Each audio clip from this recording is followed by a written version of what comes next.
kami dari awal hingga akhir. Terima kasih Yesus menyertai kami. Amin. Oke, kita akan masuk dalam proses pembelajaran kita dalam materi perjanjian lama. Oke, kita akan masuk dalam materi perjanjian. Oke, kita akan masuk dalam proses pembelajaran kita materi tentang perjanjian lama, yaitu sakit dan penyembuhan di Israel.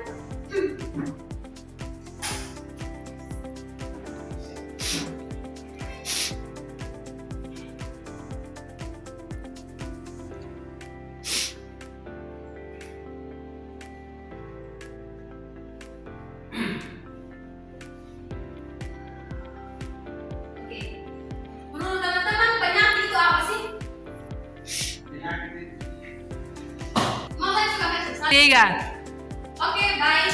Kita masuk dalam materi kita, yaitu sakit dan penyembuhan di Israel. Saya bertanya kepada teman-teman semua, apa itu sakit dan penyembuhan? Menurut teman-teman aja apa itu sakit dan penyembuhan? Baik. Ya, silakan. Menurut saya sakit itu kondisi seseorang di mana dia tubuh tidak sehat. Ya, penyembuhan. Kawan-kawan, kemana kawan-kawan? Jika orang itu sembuh dari sakit. Ya, betul sekali. Tetapi dalam Israel kuno, sakit dan penyembuhan itu adalah memiliki aspek spiritual, fisik, dan sosial yang berkaitan erat. Dalam masyarakat Israel kuno memiliki pemahaman yang unik tentang sakit dan cara penyembuhan. Jadi dalam Israel kuno itu ada cara unik mereka untuk menyembuhkan orang sakit. Dalam Israel kuno juga ada jenis-jenis penyakit seperti sakit fisik, ada seperti luka, cedera, dan penyakit menular. Seperti ada juga sakit mental, seperti depresi, kecemasan, dan stres. Ada juga yang ketiga seperti sakit spiritual, yaitu kehilangan iman, perasaan terpisah dari Tuhan dan dosa. Berikut ada penyebab sakit. Dalam Israel kuno ada penyebab sakit. Yang pertama itu dosa. Dosa yaitu sakit dianggap sebagai konsekuensi dari dosa, baik itu dosa pribadi maupun dosa bangsa. Jadi ketika mereka mengalami sakit itu berasal juga dari dosa mereka. Yang kedua ada perubahan, ada pengaruh dari roh jahat, yaitu roh jahat dianggap dapat menyebabkan sakit dan penyakit. Jadi dalam Israel kuno, roh jahat itu dapat menimbulkan orang sakit atau dapat menimbulkan penyakit. Yang ketiga ada pengaruh alam seperti gempa bumi, badai, dan penyakit menular.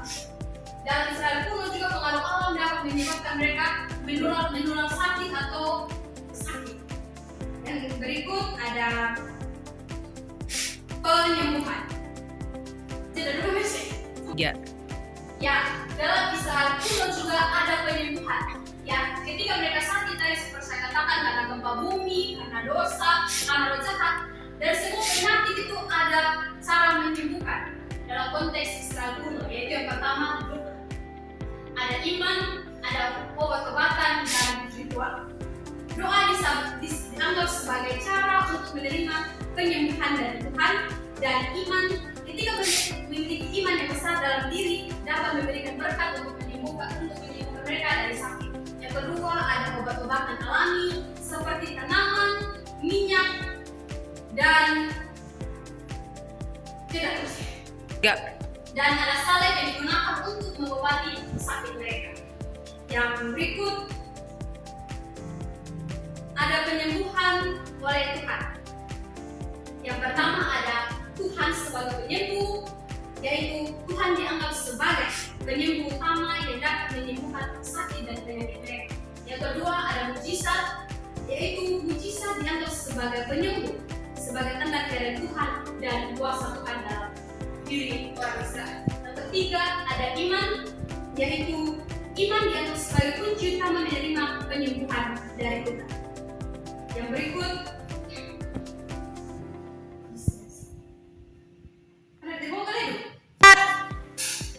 berikut ada peran masyarakat. Jadi dalam penyembuhan di Israel kuno juga ada dukungan penuh atau peran dari masyarakat. Yang pertama ada dukungan masyarakat memiliki peran penting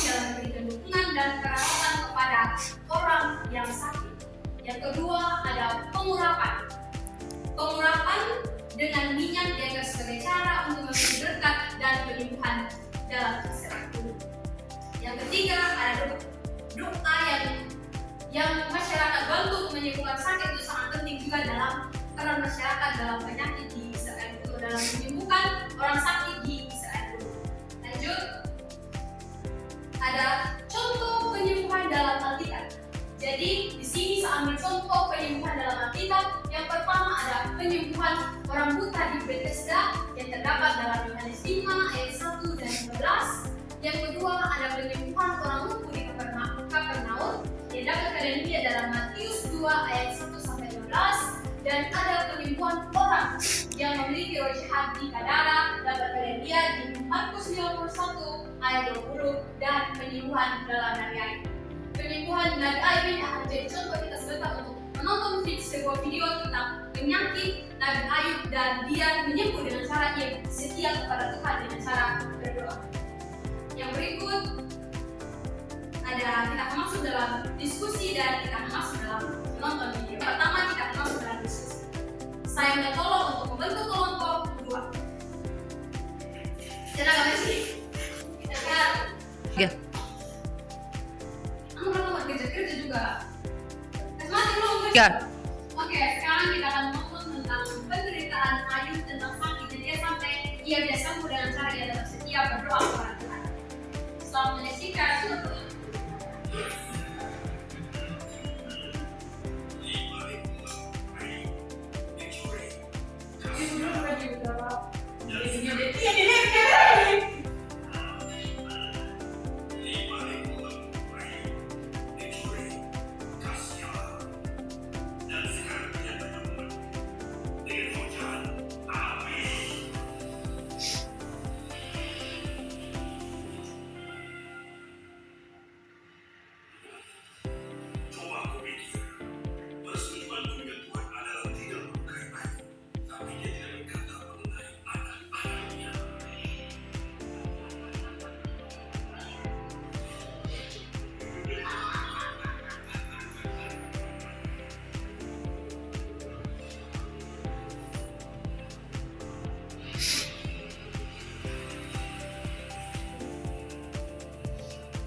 Tiga.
berdoa kepada Tuhan untuk dia bisa sembuh.